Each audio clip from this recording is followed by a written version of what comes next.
ഓം ശാന്താകാരം ഭുജഗശയനം പത്മനാഭം സുരേശം വിശ്വാധാരം ഗഗനസദൃശം മേഘവർണം ശുഭാംഗം ലക്ഷ്മീകാന്തം കമലനയനം യോഗവിദ്യാനഗമ്യം വന്ദേ വിഷ്ണും ഭവൈഹരം സർവലോകൈകനാഥം. ഓ നമോ ഭഗവതേ വാസുദേവായ, നമോ ഭഗവതേ വാസുദേവായ. ഓം ശ്രീകൃഷ്ണായ പരബ്രഹ്മണേ നമ. എല്ലാ സജ്ജനങ്ങൾക്കും ഗുരുവായൂരപ്പന്റെ നാമത്തിൽ സാഷ്ടാംഗ പ്രണാമം.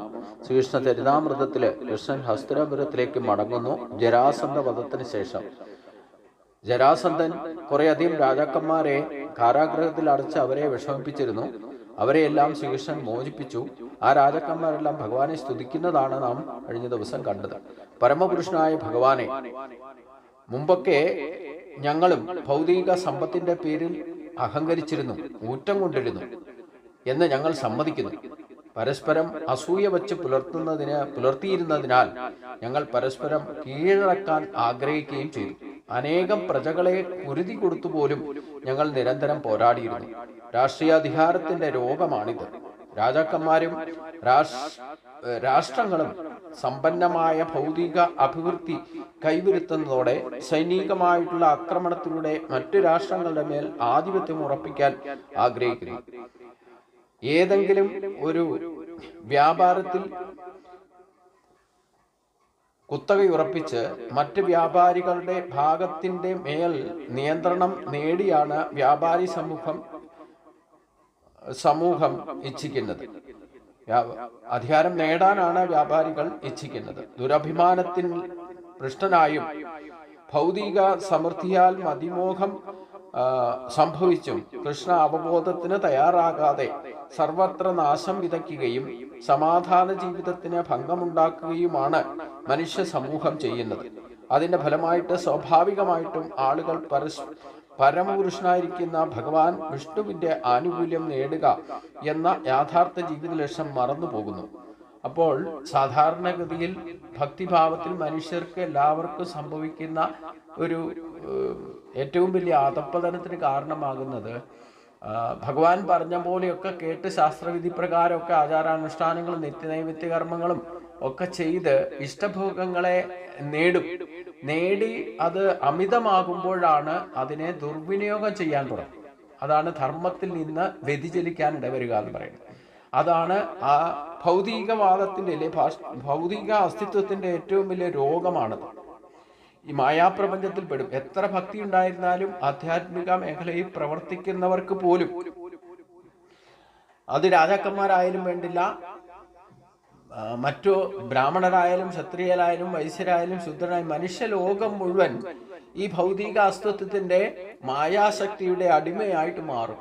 ഇഷ്ടഭോഗങ്ങളെ ലഭിച്ചു കഴിയുമ്പം അതിൽ നിന്നുണ്ടാകുന്ന, അതായത് ഭൗതിക അഭിവൃദ്ധി കൈവരുത്തുന്നതോടെ സൈനികമായ ആക്രമണത്തിലൂടെ മറ്റ് രാഷ്ട്രങ്ങളെ കൂടെ അധപ്പതിപ്പിക്കാൻ അല്ലെങ്കിൽ ആധിപത്യം ഉറപ്പിക്കാൻ ശ്രമിക്കുക എന്നുള്ളത് എല്ലാ രാജാക്കന്മാരുടെയും എല്ലാ രാജ്യങ്ങളുടെയും ഒരു സ്വഭാവമാണ്. ഇതാണ് ഭൗതിക അസ്തിത്വത്തിന്റെ ഏറ്റവും വലിയ രോഗമെന്ന് പറയുന്നത്. ഇന്നും നമുക്ക് കാണാം, ഈ കുറച്ച് സമ്പത്ത് കൊണ്ടും എല്ലാ തരത്തിലും ഉയർന്നു നിൽക്കുന്ന രാജ്യങ്ങൾ മറ്റ് രാജ്യങ്ങളെയൊക്കെ ആക്രമിച്ച് ആധിപത്യം നേടാൻ ആഗ്രഹിക്കുന്നു. ഇന്നും നടക്കുന്ന യുദ്ധങ്ങൾക്കൊക്കെ കാരണം, സ്പർദ്ധയ്ക്കൊക്കെ കാരണം ഈ ഭൗതിക അസ്തിത്വത്തിന്റെ കടന്നുകയറ്റമാണ്. ഒരു വ്യാപാരിയായിരുന്നാൽ പോലും ഏതെങ്കിലും ഒരു വ്യാപാരത്തിൽ കുത്തക ഉറപ്പിച്ച് മറ്റ് വ്യാപാരികളുടെ ഭാഗത്തിന്റെ മേൽ നിയന്ത്രണം നേടാനാണ് വ്യാപാരി സമൂഹം ഇച്ഛിക്കുന്നത്. ദുരഭിമാനത്താൽ ഭ്രഷ്ടനായും ഭൗതിക സമൃദ്ധിയിൽ അതിമോഹം സംഭവിച്ചും കൃഷ്ണ അവബോധത്തിന്, അതായത് ഈശ്വരീയ അവബോധത്തിന് തയ്യാറാകാതെ സർവത്ര നാശം വിതയ്ക്കുകയും സമാധാന ജീവിതത്തിന് ഭംഗമുണ്ടാക്കുകയുമാണ് മനുഷ്യ സമൂഹം ചെയ്തുകൊണ്ടിരിക്കുന്നത്. ഇന്നും സംഭവിക്കുന്നത് അത് തന്നെയാണ്. അതുകൊണ്ട് അതിന്റെ ഫലമായിട്ട് സ്വാഭാവികമായിട്ടും ആളുകൾ പരമപുരുഷനായിരിക്കുന്ന ഭഗവാൻ വിഷ്ണുവിന്റെ ആനുകൂല്യം നേടുക എന്ന യഥാർത്ഥ ജീവിത ലക്ഷ്യം മറന്നുപോകുന്നു. അപ്പൊ ഭഗവാൻ പലവട്ടം ഗീതയിലും പറഞ്ഞിട്ടുണ്ട്, നാ ശോചിത് മർഹസി, നാ ശോചിത് മർഹസി. എന്തുകൊണ്ടാണ് നമുക്ക് വീണ്ടും നിങ്ങൾക്ക് ദുഃഖിക്കാൻ അവകാശമില്ല എന്നാണ് ഭഗവാന്റെ നിഘണ്ടുവിൽ പറയുന്നത്. ഭഗവാൻ അതിനു വേണ്ടിയിട്ടുള്ളതൊക്കെ നമുക്ക് നൽകിയിട്ടുണ്ട്. ദുഃഖിക്കാതിരിക്കാൻ വേണ്ടിയിട്ട് അനായാസന ജീവിതം നയിച്ച് അനായാസേന ഭഗവാന്റെ അടുത്തേക്ക് എത്താനുള്ള എല്ലാവിധ മാർഗനിർദ്ദേശങ്ങളും ശാസ്ത്രങ്ങളിലൂടെ ഭഗവാൻ മറ്റ് ഋഷിമാരിലൂടെ ആയാലും ഭഗവാൻ നേരിട്ടും പലതും വെളിപ്പെടുത്തിയിട്ടുണ്ട്. പക്ഷെ ഇതൊന്നും വേണ്ട വിധത്തിൽ മനസ്സിലാക്കാതെ ഇനി ഒരു ഘട്ടത്തിൽ മനസ്സിലാക്കി അതനുസരിച്ച് ജീവിച്ച് അതിൽ നിന്ന് ഭൗതിക നേട്ടങ്ങളും സുഖങ്ങളും ഒക്കെ അനുഭവിച്ചു തുടങ്ങുമ്പോൾ പിന്നെ അതിൽ അഹങ്കരിക്കുക എന്ന് പറയുന്നത് ഈ മായാശക്തിയുടെ പ്രഭാവമാണ്. അത് ഒരു കീറാമുട്ടി പോലെയാണ് മനുഷ്യനെ കാർന്നു നിന്നുകൊണ്ടിരിക്കുന്നത്. അത് ഏത് കാലത്തായാലും ഇത് സംഭവിക്കുന്ന അർത്ഥം. അത് അവരവർ പ്രവർത്തിക്കുന്ന, ബ്രാഹ്മണനായാലും വേണ്ടില്ല, പരസ്പരം മത്സരിക്കാനും തമ്മിലടിക്കാനും ഒരാളെ ആധിപത്യം സ്ഥാപിക്കാനും ഒക്കെ ശ്രമിക്കുന്നത് ഒക്കെ ഇതുകൊണ്ടാണ്. ഒരു തന്ത്രിക്ക് ഒരു തന്ത്രിയെ കണ്ടുകൂടാ, ഞാൻ ചില സത്യങ്ങളൊക്കെ പറഞ്ഞ ആർക്കും പിടിക്കില്ല. അപ്പോൾ ഒരു മേശാന്തിക്ക് ഒരു മേശാന്തിയെ കണ്ടുകൂടാ, പരസ്പരം സഹവർത്തിത്വം പറ്റില്ല, ഒരു ജ്യോത്സ്യനെ കണ്ടുകൂടാ. ഇങ്ങനെ അവരവരുടെ സ്വധർമ്മത്തിൽ പോലും ശ്രേഷ്ഠത വരുത്തിയാൽ അതേ ധർമ്മം ചെയ്യുന്നവരുമായിട്ട് മത്സരിക്കാൻ പോകും. എന്നിട്ട് സ്പർദ്ധയുണ്ടാക്കും. പരസ്പരം ഒരാൾ ആധിപത്യം സ്ഥാപിക്കാനും അവരുടെ മേൽക്കൈ നേടാനും വേണ്ടിയിട്ട് ശ്രമിക്കും. ഇതൊക്കെ മനുഷ്യനെ ബാധിച്ചിരിക്കുന്ന ഏറ്റവും വലിയ രോഗമാണ്. അത് ബ്രാഹ്മണനായാലും ക്ഷത്രിയനായാലും വൈശ്യനായാലും ശൂദ്രനായാലും അതിൻ്റെ ഇന്ന് രാഷ്ട്രീയത്തിലായാലും ഒക്കെ കാണുന്നത് തന്നെയാണ്. ഇതാണ് മനുഷ്യൻ ലോകം തന്നെ അധപ്പതിക്കാൻ ഇടവന്നുകൊണ്ടിരിക്കുന്നത്. ഇതൊക്കെ ഈശ്വരീയ അവബോധത്തിലൂടെ നേടിയിട്ടുണ്ടാക്കുന്ന ഏറ്റവും വലിയ മായാശക്തിയുടെ പ്രഭാവം കൊണ്ടാണ് ഇത് സംഭവിക്കുന്നത്. അത് ഉണ്ടാകാതിരിക്കണമെങ്കിൽ, ആ മായാശക്തിയിലേക്ക് കലി ബാധിക്കാതിരിക്കണമെങ്കിൽ നമ്മൾക്ക് ഈശ്വരീയ അവബോധത്തിൽ തന്നെ നിലനിൽക്കണം. എന്തൊക്കെ നേടിയാലും സിദ്ധ്യോ സമോഭൂത്വ സമത്വം യോഗ ഉച്ചതയെന്ന് ഭഗവാൻ പറഞ്ഞിട്ടുണ്ടല്ലോ. ഉള്ളതുകൊണ്ട് തൃപ്തിയായിട്ടിരിക്കുക, അത്യാഗ്രഹം പാടില്ല, ഈ ആസക്തിക്കൊക്കെ പോകുമ്പോഴാണ്, എത്ര കിട്ടിയാലും മതിവരാത്ത അവസ്ഥ വരുമ്പോഴാണ് മറ്റുള്ളവരോട് മത്സരിക്കാനും മറ്റുള്ളവരെ അധപ്പതിച്ചിട്ട് അവർക്ക് കിട്ടേണ്ടത് പോലും നേടിയെടുക്കാൻ ശ്രമിക്കുന്നത് ഈ അത്യാഗ്രഹം കൊണ്ടാണ്. അതുകൊണ്ടാണ് ഭഗവാൻ പറഞ്ഞ് എന്ത് കിട്ടിയാലും കിട്ടിയില്ലെങ്കിൽ സമഭാവന നിലനിർത്തുക, ഉള്ളത് കൊണ്ട് തൃപ്തിയായിട്ട് ജീവിക്കുക. ഇതൊക്കെയാണ് ഭഗവാൻ പറഞ്ഞു വന്നിരിക്കുന്നത്. പക്ഷേ അതൊന്നും ആരും അനുസരിക്കുന്ന പ്രശ്നമില്ല. കാരണം എന്താ? ഈ കിട്ടാനുള്ളത് കിട്ടിക്കഴിയുമ്പോൾ പിന്നെ അതിൽ അഹങ്കാരം വരും. ആ അഹങ്കാരം വരാനെന്താ കാരണം? ഈശ്വരനെ മറക്കും. ഈ കിട്ടാനുള്ളത് കിട്ടിക്കഴിയുമ്പോൾ ഗുരുവായൂരപ്പനെ ഭജിച്ചിട്ട് എന്തെങ്കിലും കിട്ടിയാൽ ഗുരുവായൂരപ്പൻ കാരനാണല്ലേ, ഗുരുവായൂരപ്പന്റെ അനുഗ്രഹം കൊണ്ടാണ് എനിക്കിതൊക്കെ സാധിച്ചതെന്നുള്ളത് മറന്നിട്ട് എൻ്റെ കേമത്വം കൊണ്ടാണെന്ന് വിചാരിക്കും. അവിടെയാണ് ഞാൻ ഉണ്ടാക്കി വെച്ചതൊക്കെ പോയി എന്നൊക്കെ പറയാനിട വരുന്നത്.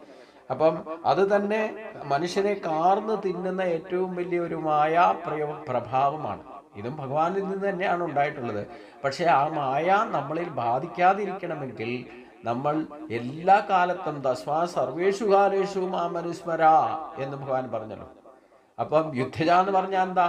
ഈ മായാശക്തിയോടും ഭൗതിക അസ്തിത്വത്തിനോടും നമ്മൾ നിരന്തരം യുദ്ധം ചെയ്തുകൊണ്ട് തന്നെ ഇരിക്കണം. അതിനുള്ള ശക്തി ആർജിക്കണമെങ്കിൽ തസ്മാ സർവേഷു കാലേഷു മാമനുസ്മര, ഭഗവാനെ തന്നെ സ്മരിച്ചുകൊണ്ട് ജീവിതം നയിക്കുന്നവർക്ക് മാത്രമേ ഈ മായയുടെ അതിപ്രസരത്തെ തടയാനാകുകയുള്ളൂ. അതാണ് ഇതിൽ നിന്ന് മനസ്സിലാക്കേണ്ടത്. അപ്പൊ ഈ രാജാക്കന്മാര് ഇങ്ങനെ മതിഭ്രമത്തിൽ പെട്ട് അഹങ്കരിച്ച് മറ്റുള്ളവരെ പോലും ആക്രമിച്ച് പലതും നേടിയത് ജരാസന്ധൻ ഇവരെക്കാളും വലിയൊരു ശക്തൻ വന്നു കഴിഞ്ഞപ്പോൾ ഈ രാജാക്കന്മാരെയൊക്കെ അധപ്പതിപ്പിച്ച്, ഇല്ലെങ്കിൽ അവരുടെ മേൽ ആധിപത്യം നേടിയെന്ന് മാത്രമല്ല അവരെ ഭരിക്കാൻ പുറപ്പെട്ടു. അവര് ഭരണത്തിന് വിധേയമാകാത്തവരെ, തന്റെ കാൽച്ചുവട്ടിൽ വരാത്തവരെയൊക്കെ പിടിച്ച് ജയിലിലടച്ചു. അപ്പം താൻ ചെയ്ത അതേ കർമ്മങ്ങളെ കൊണ്ട് തന്നെ താൻ പീഡിപ്പിക്കപ്പെടുക എന്ന് പറയുന്നത് ആണ് പ്രകൃതി നിയമമാണെന്നർത്ഥം. നാം മറ്റൊരാളെ വേദനിപ്പിച്ചാൽ അതേ കാരണം കൊണ്ട് നമ്മളും വേദനിക്കാനിട വരുന്നർത്ഥം. അപ്പം ജരാസന്ധനും ഇങ്ങനെയൊക്കെ ചെയ്യുമെങ്കിലും അവസാനം ജരാസന്ധനും എല്ലാം ത്യജിച്ചു പോകേണ്ടതായിട്ട് വന്നു. അതാണ് സംഭവിച്ചത്. അതുകൊണ്ട് പരമപുരുഷനായിരിക്കുന്ന ഭഗവാന്റെ ആനുകൂല്യം നേടുക എന്ന യഥാർത്ഥ ജീവിത ലക്ഷ്യത്തെ മറന്നു പോകുന്ന മനുഷ്യരാണ് ഇത്തരത്തിൽ നിത്യനരകത്തിൽപ്പെടുന്നത്. രാജാക്കന്മാർ തുടർന്നും പറഞ്ഞു, ഞങ്ങളുടെ രാഷ്ട്രീയ വ്യാമോഹങ്ങളെ തൃപ്തിപ്പെടുത്താനായിക്കൊണ്ട് പൗരജനങ്ങളെ കുരുതി കൊടുക്കുകയും അനാവശ്യമായിട്ട് വധിക്കപ്പെടാൻ അവരെ പ്രലോഭിപ്പിക്കുകയും ചെയ്തു എന്ന ഭീവത്സ കൃത്യത്തിൽ ഏർപ്പെട്ടിരിക്കുകയായിരുന്നു ഞങ്ങൾ. അവിടുന്ന് ക്രൂരമായ മരണത്തിന്റെ രൂപത്തിൽ ഞങ്ങളുടെ മുമ്പിൽ എപ്പോഴും ഉണ്ടെന്ന് കാര്യം ഞങ്ങൾ പരിഗണിച്ചേയില്ല. ഞങ്ങളുടെ ആസന്നമായ മരണത്തെക്കുറിച്ച് ചിന്തിക്കാതെ മറ്റു പലരുടെയും മരണത്തിന് കാരണക്കാരായിട്ട് ഭവിച്ച് ഞങ്ങൾ തികച്ചും വിഡ്ഢികളാക്കപ്പെട്ടു. എന്നാൽ ഭഗവാനെ, അങ്ങയുടെ പ്രതിനിധിയായിരിക്കുന്ന കാലം ഘടകത്തിന്റെ പ്രതികാരം തടുക്കാനാവില്ല. അങ്ങയുടെ പ്രതിനിധിയായ കാലം അങ്ങ് തന്നെ കാലസ്വരൂപനാണ്. അങ്ങയുടെ പ്രഭാവത്താൽ ഉണ്ടാക്കുന്ന പ്രതിഭാസങ്ങളെ ഒരു കാരണവശാലും തടുക്കാനാവുന്നതല്ല.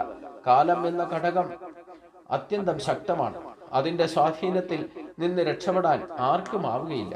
അതിനാൽ ഞങ്ങൾ ചെയ്ത അക്രമ പ്രവൃത്തികളുടെ പ്രത്യാഘാതം ഞങ്ങൾ അനുഭവിച്ചു കഴിഞ്ഞിരിക്കുന്നു. ഞങ്ങളുടെ സർവ്വ ഐശ്വര്യങ്ങളും നഷ്ടപ്പെട്ടിരിക്കുന്നു. ഞങ്ങളിപ്പോൾ തെരുവ് തെണ്ടികളെ പോലെ അങ്ങയുടെ മുമ്പിൽ നിൽക്കുകയാണ്.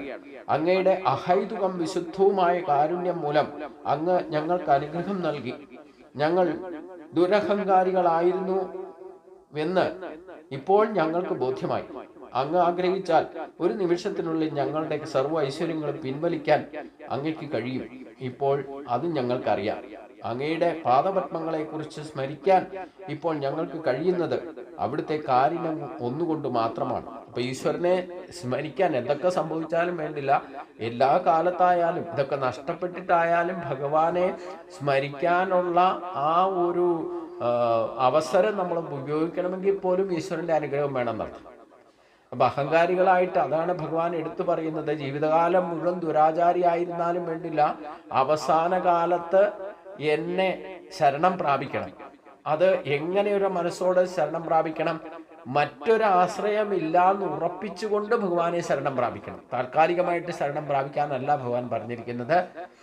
മറ്റൊരു ശരണം ഇനി ഇല്ല, ഒരു ഗതിയുമില്ല എന്ന് ഉറപ്പിച്ചിട്ട് വേണം ഭഗവാനെ ശരണം പ്രാപിക്കാൻ. അങ്ങനെയുള്ളവർക്കാണ് ഭഗവാനെ സ്മരിക്കാനുള്ള യോഗ്യത പോലും ഭഗവാൻ കൊടുക്കുന്നതെന്നർത്ഥം. അതാണ് ഇവിടെ സംഭവിച്ചത്. അപ്പം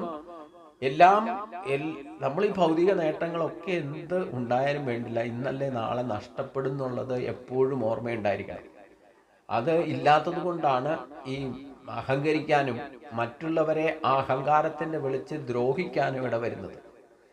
അതാണ് ഭഗവാൻ എപ്പോഴും പറഞ്ഞത്, തനിക്ക് കിട്ടുന്നതൊക്കെ എൻ്റെ എന്ന് പറഞ്ഞ് എടുത്തു വെച്ചാൽ അതിൽ നിന്ന് അഹങ്കാരം ഉണ്ടാവും, സ്വയം നശിക്കാൻ ഇടവരും. അതുകൊണ്ടാണ് ഭഗവാൻ എടുത്തു പറഞ്ഞത് അവർ എൻ്റെ മുമ്പിൽ കള്ളന്മാരാണെന്ന് പറഞ്ഞത്. മറ്റാർക്കും കൊടുക്കാതെ എനിക്ക് കിട്ടുന്നതൊക്കെ എൻ്റെ എന്ന് പറഞ്ഞ് എടുത്ത് ഡിപ്പോസിറ്റ് ചെയ്ത് വച്ചിരിക്കുന്നവർ മറ്റാളുടെ മുമ്പിലും കേമനായിട്ട് നടന്നാലും വേണ്ടില്ല, ഭഗവാന്റെ മുമ്പിൽ ഈശ്വരന്റെ മുമ്പിൽ അവൻ കള്ളനായിരിക്കും. അപ്പം കിട്ടിയതുപോലെ തന്നെ എന്നാണ് ഇതൊക്കെ നഷ്ടപ്പെടുന്നതെന്ന് പറയാൻ പറ്റില്ല. അപ്പം അഹങ്കാരം അതിക്രമിച്ചാൽ ആദ്യം ഉണ്ടാകുന്നത് എന്താ? ആദ്യം പിന്നെ സംഭവിക്കുന്നത് അഹങ്കാരം തന്നെ ഇല്ലാതെയാകണമെങ്കിൽ, ഇല്ലെങ്കിൽ അഹങ്കാരത്തിൽ വീണ്ടും വിചാരം ഉണ്ടാകണമെങ്കിൽ നമുക്ക് ഈ പറയുന്ന കിട്ടിയിരിക്കുന്ന ഇഷ്ടഭോഗങ്ങളെല്ലാം ഇല്ലാതെയാകുമ്പോൾ മാത്രമേ നാം അതേപ്പറ്റി ചിന്തിക്കുക തന്നെയുള്ളൂ. എന്തുകൊണ്ടാണ് എനിക്ക് ഈ അവസ്ഥ വന്നു എന്ന് ചിന്തിക്കുമ്പോഴാണ് താൻ ചെയ്ത കാര്യങ്ങളൊക്കെ ഒന്ന് റീകളക്ട് ചെയ്ത് ചിന്തിക്കാൻ ഇടവരിക.